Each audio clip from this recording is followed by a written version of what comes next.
You don't need it I know. I had one, but he's gone. Okay, we have a few opening comments on the game, then we'll take your questions, and a reminder, no live streaming, please. As I always do, I want to thank our fan base. You know, that was one of the most incredible dog walks I've ever been a part of. The environment tonight created pre-game was electric, and probably has a lot to do with the fact we were playing a top 25 team, but we also had a night game. But you can't find a better place to play in college football. Our players love it, coaches love it, recruits love it. You know, it's been a really big stretch of games for our players. You know, it's been a tough road. It's been consecutive games over and over after an off week. They bit the bullet. They played really hard through it. We haven't played perfect. We haven't always played smart, but we have played hard. Our goal today was to go out and compete hard, put our best foot forward, and I still feel like our best football is ahead of us, and we're a work in progress. So we all know nothing worth having comes easy, and I think our team has kind of started to figure that out, that if you buy in and work really hard during the week, it pays off on the weekend. But we got to remove some of these penalties, dumb penalties, penalties that are our eras, and we got to continue to improve all phases of the game. But with that, we'll open it up. Lamont pretty much went the whole way, and it looked like he was kind of struggling a little bit out there at times. But what's it like to see a fifth-year senior kind of gut it out like he did and kind of battle through an injury like that? It's just indicative of the character of this team. I mean, he's a physical player. He works his tail off during the week. He's got some fire and brimstone to him. I think he'd make a good coach because he was trying to tell us what to do about half the time, and he's probably right more than we are sometimes. But Lamont's a competitor, and he's a leader, and he's helped our team. Defense gave up that first quarter touchdown. Kirby was seemed to get stronger throughout the game. Seemed like from that point on, I mean, they really. Yeah, we didn't know how well they'd be able to run the ball, and we thought that we couldn't give up any plays. And we played that way. We were a little confused early. I think when you play these guys traditionally, you survive the first script, the first 3 or 4 drives with Gus, and then you make adjustments, and you go play. And we did not play well early, and it was sloppy, but our offense did possess the ball in the first half for what seemed like an eternity. And we played better in the second half defensively. DeAndre Swift, Coach, what would you say about his performance, and how much better is he now than he was early in the year? Well, he was good early in the year. I mean, I don't know why people don't think he wasn't good early in the year. He didn't get probably as many opportunities early in the year as he's getting now.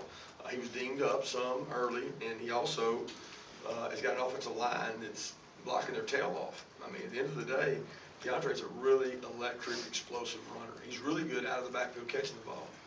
But J.J. Holloman and Solomon Kinley and Miko Harvard, a lot of good blocks. It's from a 30-yard play to a whatever it was, 60 or 70-yard play. And I think when you've got that, it helps you as a runner. And DeAndre would be the first to admit that.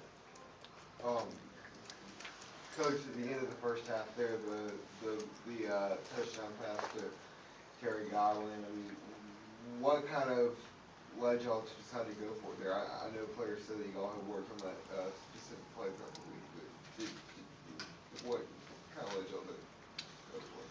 Just thought it was the right thing. We're trying to, we try every week to go look at scenarios across the country, and there were about 4 scenarios last week where teams mismanaged the clock and ran it down and tried to kick a field goal, and we felt like we could milk the clock, and if we went for it, we were going to kick a field goal, and if we didn't, they wouldn't have much time left. So we were trying to kind of put them in a vice. It's hard over there on the other sideline going, do I call timeout and give them more time, or do I let them milk it? And, if you don't convert that, they've got a shot at a field goal. So you got to have confidence in your players. You got to show confidence in your offense.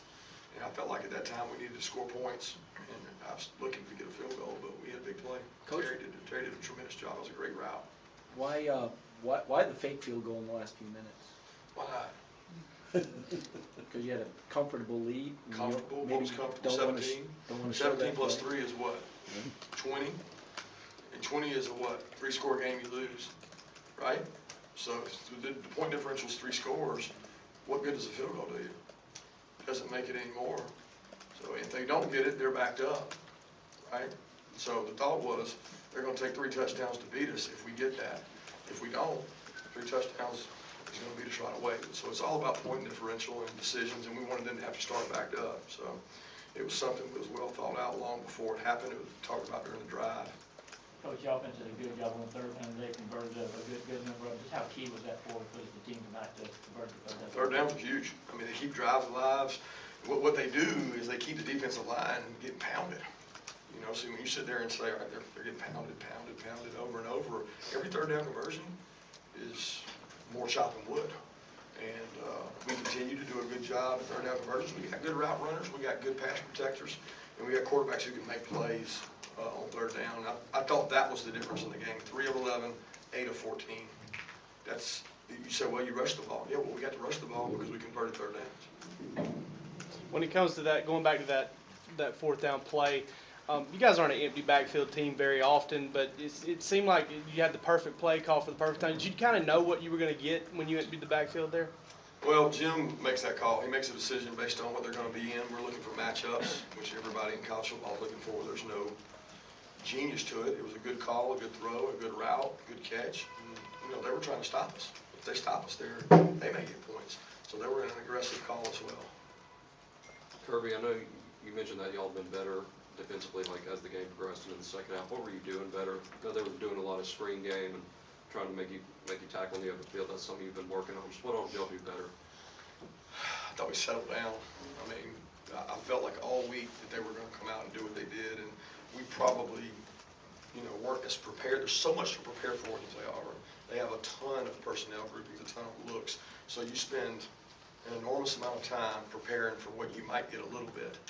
And they gave us something that we didn't work on as much, and we had to put some packages together at halftime and do some different things. And we had some guys out there playing that don't play as much. You know, Mark Webb is a guy that had to go in the game and play a lot.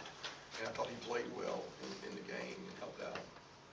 Kirby, what can you say about the job Eric Stokes did coming off the bench tonight? You know, he comes in and has a pass break up in the end zone right after he comes in. Huge play in that game. I mean, you think about that third down play, holds them to a field goal. Otherwise, I guess they're going up 14-3 maybe at that time, or 14-6. I mean, I don't know. He's a big play.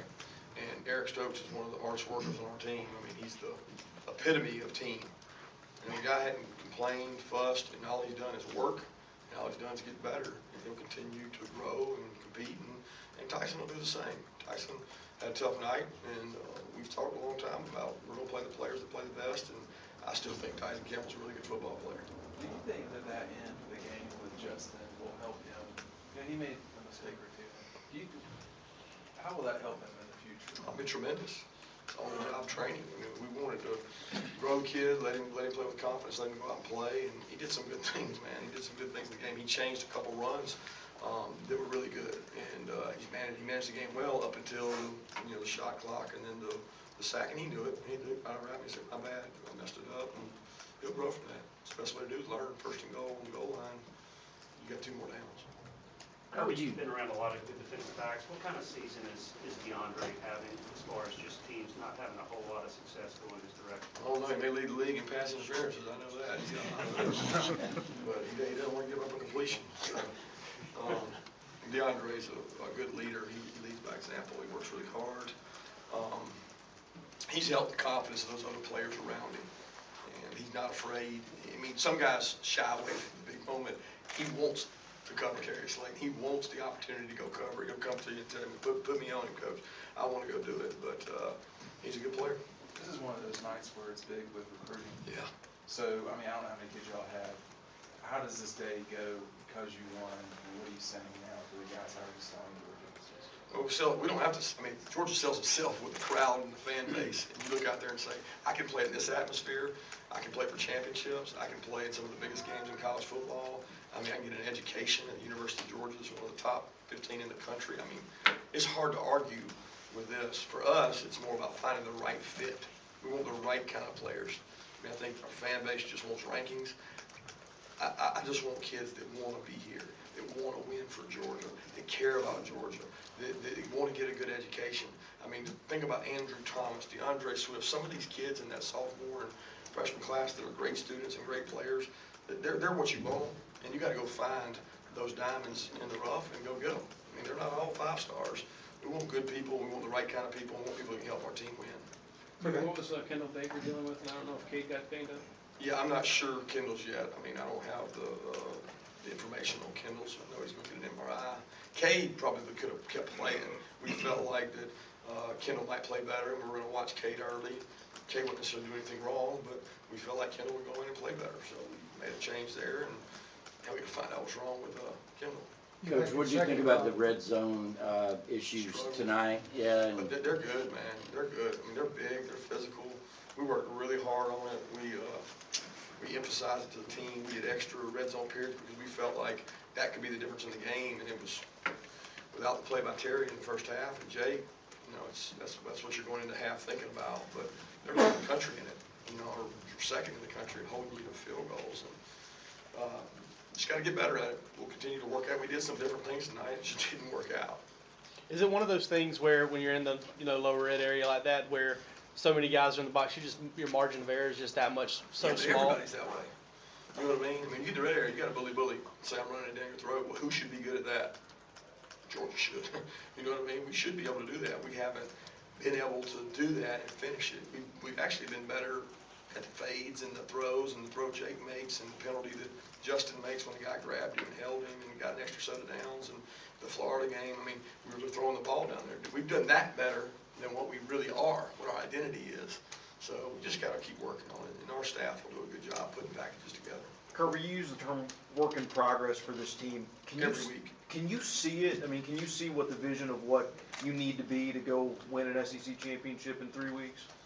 Yeah, I'm really focused on UMass and trying to celebrate this one for about like 3 hours. If I could get that in, that would be good. Just 3 hours is all I want, and then I'll go to recruiting at UMass. But we're really worried about this team getting better. I shouldn't say worried, I should say that's the goal.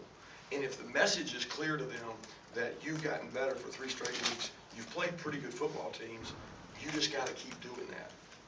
That's all we can worry about. We don't control anything else. All we control is how we play. And if you control that with your behaviors, we talk about behaviors all the time. Good behaviors create, I'm not talking about going to bed at night. I'm talking about studying film. I'm talking about rest. I'm talking about recovery. Those are the things that are going to help us be a better football team. And we're growing a lot of young players up. You've had consecutive 300-yard rushing games against 2 pretty good defenses, Kentucky and Auburn. Is that a testament to young offensive line getting better and the backs getting better, making it happen? It's a testament to physicality. It's a testament to hard-nosed, tough, physical, grind you out, persistent, run the ball, convert third downs, and manage the game that way. Kirby, last week in Kentucky, I asked Fromm, did he know that you guys were 10-0 when Swift entered the end zone? And then he laughed and said no, and then I just asked Godwin the same thing, and he laughed and said no. So were you aware that you guys are now 11-0 when Swift made it in the end zone? No, I had no idea. Sometimes there's a lot of amazing stats out there, but maybe we got to get him in the end zone more often. The young players that are emerging, is it a blueprint thing, or is this just something that's happened with this 2018 signing class? Not sure I know what you're asking. Is it a blueprint thing? I mean, Tyson Campbell has played all along. You know what I mean? I mean, Kate Mays has played all along. So I don't know that. I think it's each individual kid on a different basis. I mean, if they get better and they're the best player, then they play. We think the cumulative effect of reps throughout the year allow young players to grow. So we strategically give them reps, even when they're not ready. We don't say, oh, you're not ready to go to the scout team. We say, oh, you could be ready by game 7, game 8, game 9. Why don't we go ahead and give this guy reps, even though it may take reps away from another guy? And we've tried to manage that with players that we think can help our team. And that's a good class. There's some good players in those 2 young classes, the freshman sophomore class. 2 more questions? When you think about the third down success y'all have been having in recent weeks, is Jake doing something better than he was maybe a month ago when you weren't having quite as much success? I don't know if he's playing well. He's making good decisions with the ball on his third down plays, and he's getting good protection. The biggest difference to me is the protection. The pocket hadn't melted down on him. He's looking at it and making good decisions. And when we run the right route, which we had a busted route tonight in the red area, and we protect, we're pretty good at getting guys open and throwing the ball and catching the ball. Last question? Thank you. Thanks, guys.